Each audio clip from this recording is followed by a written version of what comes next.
Welcome to B Bright channel. आज की इस वीडियो में हम 10th क्लास फिज़िक्स के chapter number 10 simple harmonic motion and waves के एक्सरसाइज एमसीक्यूज़ को विद कॉन्सेप्ट मार्क करेंगे। तो सबसे पहले एमसीक्यूज़ की स्टेटमेंट को रीड करते हैं। Which of the following is an example of simple harmonic motion. यहाँ पर हमें वो कहता है कि इनमें से जो गिवन ऑप्शन हमारे पास हैं, इनमें से कौन सी जो है वो सिंपल हार्मोनिक मोशन की मिसाल है। तो वन बाय वन जो है वो हम इनको देखते जाएंगे। तो ऑप्शन ए हमारे पास है the motion of a simple pendulum, option B हमारे पास है the motion of a ceiling fan, और ऑप्शन सी हमारे पास है the spinning of earth on its axis, और ऑप्शन डी हमारे पास है a bouncing ball on a floor. तो इसमें जो हमारे पास ऑप्शन ए है वो राइट आंसर होगा। अभी इसकी हम वजह जान लेते हैं कि ये ऑप्शन हमारा जो है वो राइट आंसर ए क्यों होगा, और जो बाकी जो ऑप्शन हमारे पास हैं वो इसके राइट आंसर क्यों नहीं होंगे। तो आपने एक चीज़ जहन में रखनी है, मैं यहाँ पर आपको बता देता हूँ। लेट्स सपोज कि ये हमारे पास एक सिंपल पेंडुलम है, ये उसकी जो है वो मेन पोजीशन है। अब मेन पोजीशन को जो है वो हम एम पी से रिप्रेजेंट कर लेते हैं, और लेट्स सपोज कि ये उसकी दो एक्सट्रीम पोजीशन है, ई पी से हम उसको रिप्रेजेंट कर लेते हैं यहाँ पर, और ये हमारे पास जो है वो उसकी दूसरी अनदर एक्सट्रीम पोजीशन है। ठीक है, तो इसको नाम दे देते हैं हम ओ पॉइंट, ए पॉइंट, इसको ओ पॉइंट, और इसको हम नाम दे देते हैं बी पॉइंट। तो अब पेंडुलम के केस में जो हमारे पास इसकी जो मेन पोजीशन हमारे पास है वो ओ पॉइंट पर है, एक्सट्रीम पोजीशन जो है वो हमारे पास ए और बी दोनों इसकी एक्सट्रीम पोजीशन है। तो किसी भी बॉडी के सिंपल हार्मोनिक मोशन होने के लिए ज़रूरी है, जो कंडीशन हमारे पास है वो ये है कि एक्सेलेरेशन जो है वो हमारे पास डायरेक्टली प्रोपोर्शनल होता है किसके, डिस्प्लेसमेंट के, और उसकी जो डायरेक्शन है वो किस तरफ होती है, हमेशा टूवर्ड्स द मीन पोजीशन। मैं दोबारा से एक्सप्लेन कर देता हूँ। यानी इसमें जो एक्सेलेरेशन है वो डायरेक्टली प्रोपोर्शनल है डिस्प्लेसमेंट एक्स के फ्रॉम द मीन पोजीशन। तो इसके लिए ये नेसेसरी कंडीशन हमारे पास है सिंपल हार्मोनिक मोशन के होने के लिए, कि कोई बॉडी जो है वो सिंपल हार्मोनिक मोशन में अगर होगी तो वो इस कंडीशन को फुलफिल जो है वो करेगी, और मीन पोजीशन की तरफ उसकी डायरेक्शन होगी, तो यहाँ पर जो है वो नेगेटिव साइन जो है वो लगाएंगे। अब यहाँ पर मीन पोजीशन का जिक्र आया है, इट मीन्स कि फ़िक्स मीन पोजीशन का जो है वो होना ज़रूरी है, लाजमी है, जिसके गिर्द कोई भी बॉडी जो है वो अपनी वाइब्रेटरी मोशन को परफॉर्म करेगी। अब इसी जो एग्जांपल यहाँ पर हमने समझी है, इस एक्टिविटी की मदद से हम देखते हैं जो हमारे रिमेनिंग ऑप्शन जो हैं उनको जस्टिफाई करते हैं इसके ज़रिए से। तो पहले ऑप्शन को तो जो है वो हम देख चुके हैं कि एक सिंपल पेंडुलम के केस में हमारे पास एक फ़िक्स मीन पोजीशन होती है जिसके गिर्द जो पेंडुलम है वो वाइब्रेट करता है। और ऑप्शन बी के अंदर अगर हम देखें the motion of a ceiling fan, तो सीलिंग फ़ैन जो है वो बेसिकली एक सर्कुलर मोशन परफॉर्म करता है, तो ये इसकी जो है कोई फिक्स मीन पोजीशन नहीं होगी, तो इसलिए हमारा राइट आंसर नहीं होगा। ऑप्शन सी हमारे पास है the spinning of the earth on its axis. तो इसी तरह से अर्थ की जो है वो हमारे पास कोई मीन पोजीशन नहीं होगी, ये भी हमारे पास जो है वो अपने एक्सिस के गिर्द अगर रिवॉल्व करती है तो वो उसकी वाइब्रेटरी मोशन होगी, जबकि वो रोटेटरी मोशन होगी, वो जो है वो हमारे पास सिंपल हार्मोनिक मोशन नहीं हो सकती। सिंपल हार्मोनिक मोशन के लिए ज़रूरी है कि वो वाइब्रेटरी मोशन भी हो। उसके बाद डी जो ऑप्शन हमारे पास है ये थोड़ा सा टेक्निकल है, जिसको आपने समझना है। अब bouncing ball on a floor, यानी जिस तरीके से एक बॉल को आप ठप्पा देते हैं नीचे की तरफ, वो बाउंस बैक करता है इस तरह से ऊपर नीचे, तो उस कंडीशन में भी उसकी वाइब्रेटरी मोशन तो होगी, लेकिन जो है उसकी कोई फिक्स मीन पोजीशन नहीं है, जैसे कि मैंने आपको एक्टिविटी में बताया है। तो इस तरह से जो हमारे पास एक बाउंसिंग बॉल जो एक फ्लोर के ऊपर जो बाउंस कर रही है, तो वो हमारे पास सिंपल हार्मोनिक मोशन की मिसाल नहीं हो सकती। तो इस तरह से जो हमारे पास राइट आंसर बनेगा वो ऑप्शन ए होगा, the motion of a simple pendulum.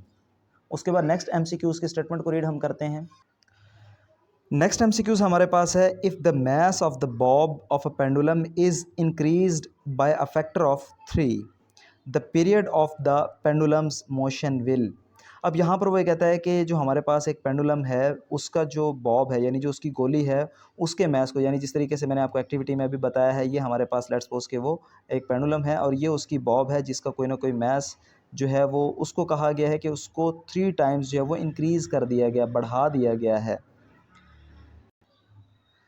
तो उसके बाद वो कहता है the period of the pendulums motion will be. तो यानी जो उसका टाइम पीरियड है पेंडुलम का, उस पर क्या फ़र्क पड़ेगा। तो मैं टाइम पीरियड के हवाले से बता देता हूँ। लेट्स सपोज कि ये हमारे पास पेंडुलम है, ये दो इसकी एक्सट्रीम पोजीशन है।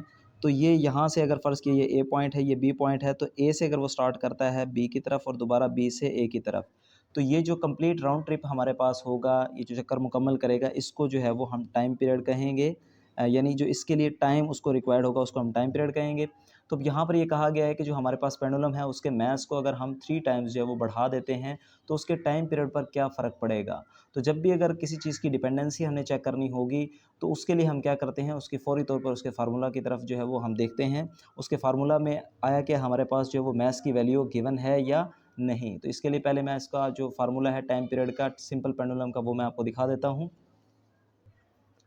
पेंडुलम के टाइम पीरियड के लिए फार्मूला जो है वो हमारे पास बुक पेज 5 के ऊपर यहाँ पर मौजूद है। T = 2 पाई L/G। सिंपल पेंडुलम के हवाले से ये टाइम पीरियड का फार्मूला है। अगर हम इस फार्मूले के अकॉर्डिंग अगर हम देखें तो यहाँ पर जो है वो मास की वैल्यू नहीं है। और टाइम पीरियड जो है वो किसके ऊपर डिपेंड करेगा, एक तो लेंथ ऑफ द पेंडुलम और दूसरा ग्रेविटेशनल एक्सेलरेशन के ऊपर डिपेंड करेगा। जबकि जो पाई हमारे पास ये कांस्टेंट वैल्यू है, तो इस लिहाज से हम ये कह सकते हैं कि जो हमारे पास मास को इंक्रीज़ करने से, यानी जो बॉब का मास है उसको इंक्रीज़ या डिक्रीज़ करने से टाइम पीरियड पर कोई फ़र्क नहीं पड़ेगा।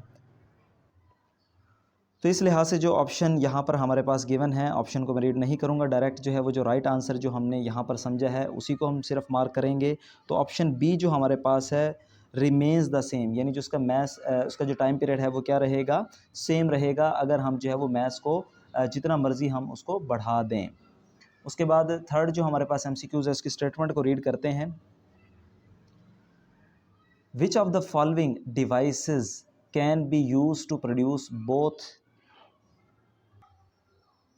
Transverse and longitudinal waves. अब यहाँ पर वो कहता है कि गिवन ऑप्शन में हमारे पास कुछ डिवाइसेस के नेम गिवन हैं, तो इनमें से कौन सी ऐसी डिवाइस है जो कि हमारे पास लॉन्गिट्यूडनल वेव और ट्रांसफ़र वेव दोनों ही जो वेव्स है इनको प्रोड्यूस करवा सकती है। तो इसके हवाले से थोड़ा सा मैं आपको पहले तो बैकग्राउंड में बता देता हूँ, ट्रांसफ़र वेव्स क्या होती है और लॉन्गिट्यूडनल वेव क्या होती है।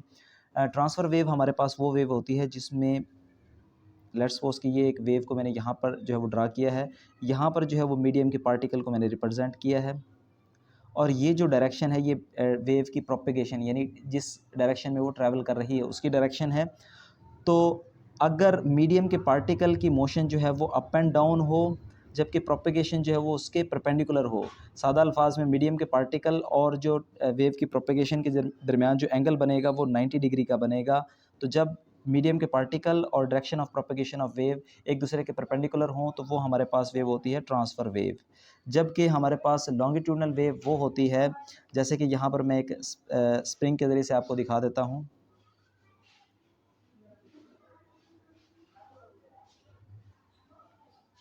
अब यहाँ पर ये एक स्प्रिंग के ज़रिए से जो है उसके अंदर हमने जर्क दिया है, बैक एंड फोर्थ उसको मूव करवाया है, तो उससे क्या हुआ, यहाँ पर हमारे पास एक स्प्रिंग है जिसके यहाँ पर जो लूप्स हैं वो एक दूसरे के करीब करीब हैं। तो यहाँ पर हम इसको नाम दे सकते हैं कंप्रेशंस का।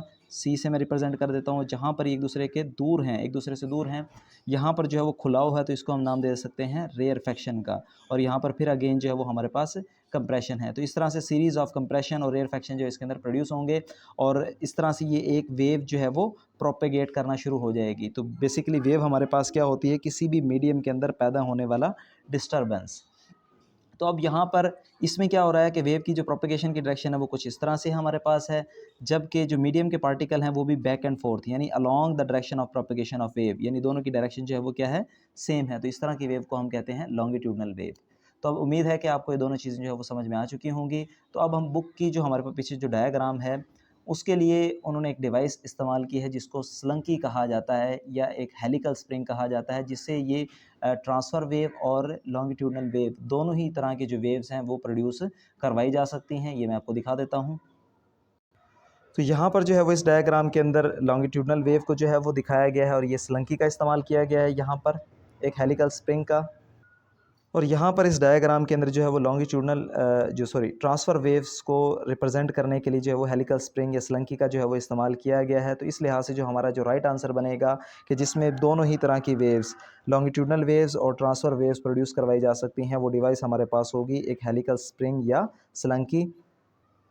तो जो राइट आंसर हमारे पास बनेगा वो ऑप्शन सी होगा, हेलिकल स्प्रिंग या स्लंकी। उसके बाद नेक्स्ट हमारे पास MCQs है फोर्थ, वेव्स ट्रांसफ़र। वेव्स क्या ट्रांसफ़र करती हैं? ऑप्शन ए है एनर्जी, ऑप्शन बी हमारे पास है फ्रीक्वेंसी, ऑप्शन सी हमारे पास है वेवलेंथ, ऑप्शन डी हमारे पास है वेलोसिटी। तो वेव्स जो हैं वो एनर्जी को ट्रांसमिट करने का ज़रिया होती हैं। ये हमारे पास बुक पेज नंबर है 10, यहाँ पर लिखा हुआ है wave as a carrier of energy, यानी वेव्स जो हैं वो किस चीज़ को कैरी करती हैं, एक जगह से दूसरी जगह मुंतकिल करती हैं एनर्जी को। तो इस लिहाज से जो हमारा राइट आंसर होगा वो ऑप्शन ए को आपने मार्क करना है, एनर्जी। उसके बाद फिफ्थ एमसीक्यूज़ के स्टेटमेंट को रीड करते हैं। Which of the following is the method of energy transfer, यानी यहाँ पर वो कहता है कि कुछ ऑप्शंस में हमारे पास यहाँ पर जो है वो कुछ टर्म्स गिवन हैं, इनमें वो कहता है कि कौन सी ऐसा जो है वो मेथड है जिसके ज़रिए से एनर्जी जो है वो ट्रांसफ़र होती है। ऑप्शन ए है कंडक्शन, ऑप्शन बी है रेडिएशन, ऑप्शन सी हमारे पास है वेव मोशन और ऑप्शन डी हमारे पास है ऑल ऑफ दीज। तो यहाँ पर मैं आपको बताता चलूँ, वेव के ज़रिए से तो एनर्जी जो है वो ट्रांसफ़र होती ही है, ये हम इससे पिछले एमसीक्यूज़ के स्टेटमेंट में देख चुके हैं। जबकि कंडक्शन और रेडिएशन जो है ये modes of transfer of heat हैं, यानी जिनके ज़रिए से हीट जो है वो ट्रांसमिट होती है, और हीट जो है वो एक फॉर्म ऑफ एनर्जी है। तो इस लिहाज से हम ये कह सकते हैं कंडक्शन और रेडिएशन से जो है वो भी एनर्जी ट्रांसफ़र होती है। तो इस तरह से ये तीनों ही जो हमारे पास ऑप्शन है वो इस लिहाज से ठीक है। तो हम ऑप्शन डी को पिक करेंगे, ऑप्शन डी को मार्क करेंगे, जिसमें हम लिखेंगे ऑल ऑफ दीज को हम मार्क करेंगे, ये इसका राइट आंसर होगा। उसके बाद अब नेक्स्ट एमसीक्यूज हमारे पास है sixth. In a vacuum all electromagnetic waves have the same. अब यहाँ पर वो ये कहता है कि वैक्यूम में हमारे पास इलेक्ट्रोमैग्नेटिक वेव्स की क्या चीज़ जो है वो सेम रहती है। अब वैक्यूम जो है वो ऐसी जगह को कहा जाता है जहाँ पर हमारे पास कोई भी मीडियम जो है वो मौजूद नहीं है, यानी वहाँ पर किसी किस्म की जो है वो एयर या कोई मटेरियल मीडियम वहाँ पर मौजूद नहीं होगा। तो और उसके अलावा वेव्स की जो है वो बेसिक हमने 2 टाइप्स को जो है वो स्टडी किया है इस चैप्टर के अंदर। एक हमारे पास मैकेनिकल वेव्स है। मैकेनिकल वेव वो वेव्स हैं जिनको ट्रैवल करने के लिए किसी न किसी मीडियम की जो है वो ज़रूरत होती है, यानी मटेरियल मीडियम की ज़रूरत होती है। जबकि इलेक्ट्रोमैग्नेटिक वेव्स हमारे पास वो वेव्स हैं जिनको ट्रैवल करने के लिए किसी भी मीडियम की ज़रूरत नहीं होती। तो अब यहाँ पर हमने ये चीज़ देखनी है कि कौन सी चीज़ जो है वो वैक्यूम के अंदर, जैसे कि उसने कहा है कि all electromagnetic wave have the same, electromagnetic wave की जो है वो क्या चीज़ सेम रहेगी। तो ऑप्शन ए हमारे पास है स्पीड, ऑप्शन बी हमारे पास है फ्रीक्वेंसी, ऑप्शन सी हमारे पास है एम्पलीट्यूड और ऑप्शन डी हमारे पास है वेवलेंथ। तो जो भी हमारे पास कोई भी इलेक्ट्रोमैग्नेटिक वेव अगर होगी, अगर वो वैक्यूम के अंदर ट्रैवल कर रही है, तो उसकी जो स्पीड है वो क्या रहेगी, सेम रहेगी। उसकी वजह क्या है, क्योंकि वहाँ पर किसी किस्म की एयर या कोई और मटेरियल मीडियम जो है वो वहाँ पर मौजूद नहीं है, जिसकी वजह से उसके अंदर कोई फ्रिक्शन जो है वहाँ पर या रेजिस्टेंस फोर्स जो है वो उस वेव के अकॉर्डिंग जो है वो नहीं होगी। तो उसकी जो स्पीड है वो क्या रहेगी, सेम रहेगी, यानी एयर की फ्रिक्शन वगैरह कोई जो है वो वहाँ नहीं होगी। तो इसलिए इसकी स्पीड जो है वो सेम रहेगी। ऑप्शन ए को जो है वो आप मार्क करेंगे। उसके बाद नेक्स्ट एमसीक्यूज हमारे पास है सेवंथ। इसकी स्टेटमेंट को रीड करते हैं। A large ripple tank with a vibrator working at a frequency of 30 hertz produces 25 complete waves in a distance of 50 centimetre. The velocity of the wave is. अब यहाँ पर ये कहा गया है कि हमारे पास एक रिपल टैंक है जिसके अंदर एक वाइब्रेटर जो है वो काम कर रहा है कंटिन्यूसली, और जिसकी फ्रीक्वेंसी हमारे पास 30 हर्ट्ज़ है, और वो कितनी जो है वो वेव्स प्रोड्यूस करवा रहा है उस रिपल टैंक के अंदर, 25 कंप्लीट वेव्स जो वो प्रोड्यूस करवा रहा है। कितने डिस्टेंस के अंदर, 50 मीटर के डिस्टेंस के अंदर। तो वो कहता है वेलोसिटी ऑफ द वेव जो है वो हमने क्या करनी है, कैलकुलेट करनी है। तो अब इसको ज़रा डायग्राम की मदद से समझ लेते हैं, इसको सॉल्व हमें करना पड़ेगा। अब लेट्स सपोज के यहाँ पर जो है मैंने जो स्टेटमेंट है उसके मुताबिक एक डायग्राम को यहाँ पर ड्रा किया है। लेट्स सपोज कि ये हमारे पास जो है वो रिपल टैंक की बाउंड्री है, और यहाँ पर ये जो है वो वाइब्रेटर है, जिससे जो है वो ये वाइब्रेशन से होने से वाटर सरफेस के ऊपर जो वेव्स प्रोड्यूस हो रही हैं, और कितनी लेंथ के अंदर हो रही हैं, जितनी उस रिपल टैंक की लेंथ है, और वो उसकी जो लेंथ हमारे पास है वो कितनी है, 50 सेंटीमीटर है उसकी लेंथ। और वो कहता है कि इसके अंदर हमारे पास जो है वो इस लेंथ के अकॉर्डिंग जो है वो 25 इसके अंदर जो है वो वेव कंप्लीट जो है वो इसके अंदर प्रोड्यूस होती हैं इस 50 सेंटीमीटर के डिस्टेंस पर। तो उसके बाद जो है वो हमने, क्योंकि वेलोसिटी ऑफ द वेव जो है वो मालूम करनी है, तो यहाँ पर हमारे पास एक फार्मूला है v = f लैम्डा। इसकी मदद से जो है वो हम वेलोसिटी ऑफ द वेव को जो है वो फाइंड आउट कर सकते हैं, अगर हमारे पास वेवलेंथ जो है वो उसकी वैल्यू मौजूद हो।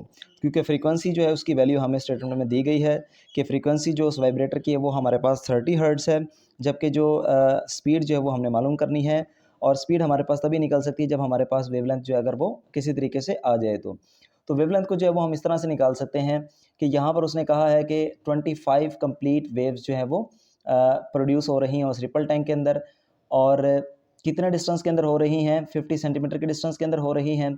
तो अगर हम टोटल डिस्टेंस को नंबर ऑफ़ जो वेव्स इसके अंदर प्रोड्यूस हो रही हैं तो उससे डिवाइड कर दें, तो हमारे पास एक वेव की जो वेवलेंथ है वो हमारे पास आ जाएगी। तो इसके लिए मैंने यहाँ पर ये किया है कि वेवलेंथ जो है वो हमारे पास इक्वल होगी टोटल डिस्टेंस, वो हमारे पास 50 सेंटीमीटर है, जितने डिस्टेंस के अंदर वो प्रोड्यूस हो रही हैं, और नंबर ऑफ़ वेव्स कितनी है 25 है। तो 50 को जब हम 25 से डिवाइड करेंगे तो हमारे पास जो आंसर आएगा वो 2 सेंटीमीटर होगा, और ये हमारे पास एक वेव की जो है वो वेवलेंथ होगी। इसको मैं इस तरह से ड्रा कर देता हूँ, जिस तरीके से अगर मान लेते हैं कि ये हमारे पास एक वेव की क्या है, वेवलेंथ है। बेसिकली वेवलेंथ जो है वो दो कंसेक्टिव क्रस्ट या दो कंसेक्टिव ट्रफ के दरमियान जो डिस्टेंस होता है उसको कहा जाता है। जैसे कि यहाँ से लेकर यहाँ तक जो हमारे पास ये दो कंसेक्टिव जो क्रस्ट हमारे पास है उनके दरमियान जो डिस्टेंस है इसको हम वेवलेंथ कहते हैं। तो ये हमारे पास जो है वो एक वेव की वेवलेंथ आ चुकी है।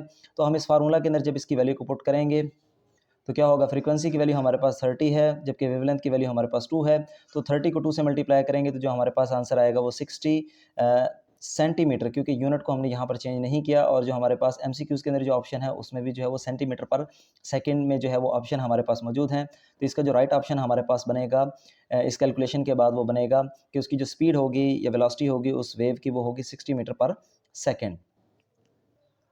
तो इसके लिए जो है वो आपने ऑप्शन बी को मार्क करना है, 60 सेंटीमीटर पर सेकेंड।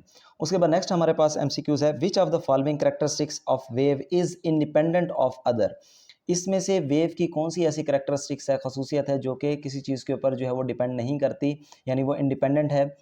तो इसके लिए आपने एक चीज़ जहन में रखनी है, ये फार्मूला भी हमने स्टडी किया है।